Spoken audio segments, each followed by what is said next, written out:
Halo pemirsa Kitab Mawas Diri. Dalam video kali ini, saya akan membawakan sebuah pembahasan yang berjudul Sejarah Singkat Kesultanan Banten.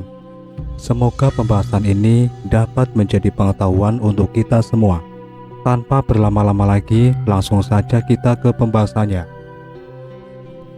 Kesultanan Banten merupakan sebuah kerajaan Islam yang pernah berdiri di Provinsi Banten, Indonesia.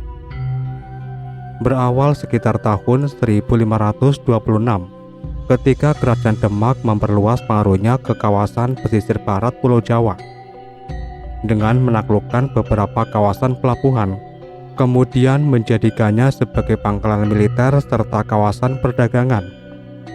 Pada awalnya kawasan Banten juga dikenal dengan Banten Girang, merupakan bagian dari Kerajaan Sunda. Kedatangan pasukan Kerajaan Demak di bawah pimpinan Maulana Hasanuddin ke kawasan tersebut, selain untuk perluasan wilayah, juga sekaligus penyebaran dakwah Islam, kemudian dipicu oleh adanya kerjasama Sunda-Portugal dalam bidang ekonomi dan politik. Hal ini dianggap dapat membahayakan kedudukan Kerajaan Demak selepas kekalahan mereka mengusir Portugal dari Malaka tahun 1513. Atas perintah Trenggono bersama dengan Fathahillah melakukan penyerangan dan penaklukan Pelabuhan Kelapa sekitar tahun 1527 yang waktu itu masih merupakan pelabuhan utama dari Kerajaan Sunda. Selain mulai membangun benteng pertahanan di Banten, Maulana Hasanuddin juga melanjutkan perluasan ke daerah penghasil adat di Lampung. Ia berperan dalam penyebaran Islam di kawasan tersebut. Selain itu, ia juga telah melakukan kontak dagang dengan Raja Malangkabo atau Minangkabau atau Kerajaan Indrapura, Sultan Munawarsyah, dan dianugerahi keris oleh raja tersebut. Seiring dengan kemunduran Demak, terutama setelah meninggalnya Sultan Trenggono, Banten yang sebelumnya bagian dari Kerajaan Demak mulai melepaskan diri dan menjadi kerajaan yang mandiri. Maulana Yusuf, anak dari Maulana Hasanuddin, naik tahta pada tahun 1570, melanjutkan ekspansi Banten ke kawasan pedalaman Sunda dengan menaklukkan Pakuan Pajajaran tahun 1579. Kemudian ia digantikan anaknya Maulana Mahmud yang mencoba menguasai Palembang tahun 1596 sebagai bagian dari usaha Banten dalam mempersempit gerakan Portugal di Nusantara.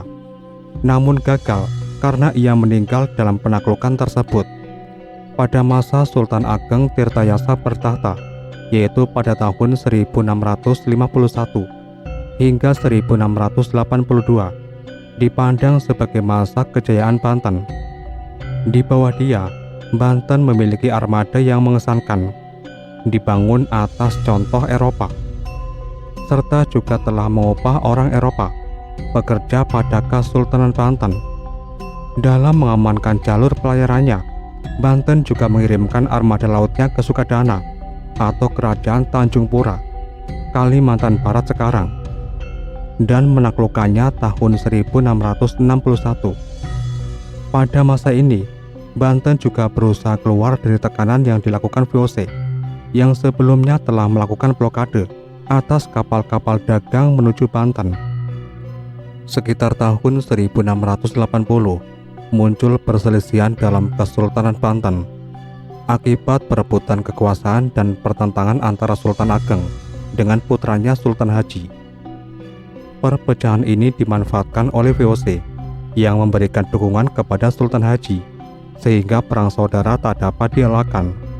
Sementara dalam memperkuat posisinya, Sultan Haji atau Sultan Abu Nasar Abdul Qahar juga sempat mengirimkan 2 orang utusannya menemui Raja Inggris di London tahun 1682 untuk mendapatkan dukungan serta bantuan persenjataan. Dalam perang ini, Sultan Ageng terpaksa mundur dari istananya dan pindah ke kawasan yang disebut dengan Tirtayasa. Namun pada tanggal 28 Desember 1682, kawasan ini juga dikuasai oleh Sultan Haji bersama dengan VOC. Sultan Ageng bersama putranya yang lain, Pangeran Purboyo dan Syekh Yusuf dari Makassar, mundur ke arah selatan pedalaman Sunda.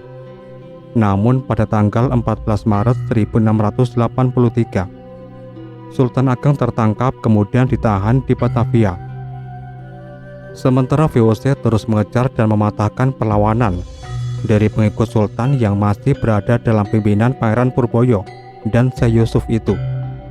Pada tanggal 5 Mei 1687, VOC mengirim Untung Suropati yang berpangkat letnan beserta pasukan Balinya bergabung dengan pasukan pimpinan Letnan Jenderal Johannes Maurits van Heppel menundukkan kawasan Pamotan dan Daya Luhur, di mana pada tanggal 14 Desember 1683 mereka berhasil menawan Syekh Yusuf.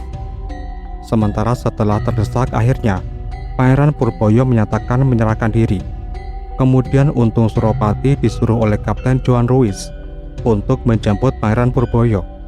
Dalam perjalanan membawa Pangeran Purboyo ke Batavia, mereka berjumpa dengan pasukan VOC yang dipimpin oleh Willem Kuvler. Namun terjadi pertikaian di antara mereka. Puncaknya pada tanggal 28 Januari 1684, pos pasukan Willem Kuvler dihancurkan, dan berikutnya Untung Suropati beserta pengikutnya menjadi buronan VOC. Sedangkan Pangeran Purboyo sendiri baru pada tanggal 7 Februari 1684 sampai di Batavia.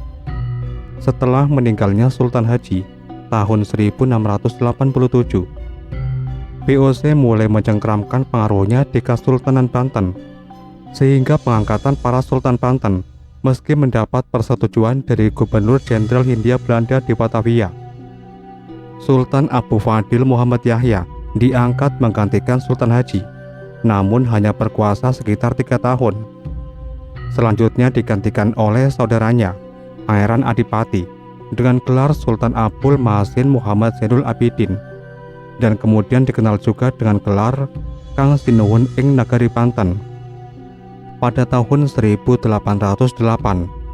Herman Willem Daendels, Gubernur Jenderal Hindia Belanda tahun 1808 hingga 1810, memerintahkan pembangunan jalan raya, pos untuk mempertahankan Pulau Jawa dari serangan Inggris.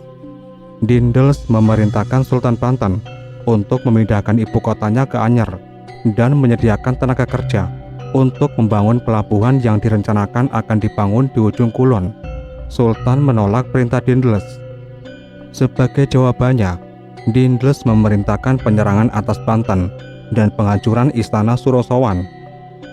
Sultan beserta keluarganya disekap di Puri Intan atau Istana Surosowan dan kemudian dipenjarakan di benteng Spilwich. Sultan Abul Nasar Muhammad Ishak Zainul Mutakin kemudian diasingkan dan dibuang ke Batavia. Pada tanggal 22 November 1808, Daendels mengumumkan dari markasnya di Serang bahwa wilayah Kesultanan Banten telah diserap ke dalam wilayah Hindia Belanda. Kesultanan Banten resmi dihapuskan tahun 1813 oleh pemerintah kolonial Inggris. Pada tahun itu, Sultan Muhammad bin Muhammad Muhyiddin Zainus Solihin dilucuti dan dipaksa turun tahta oleh Thomas Stamford Raffles.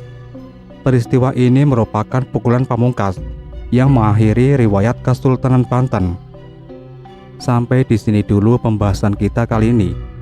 Nantikan pembahasan-pembahasan berikutnya tetap di channel Kitab Mawas Diri.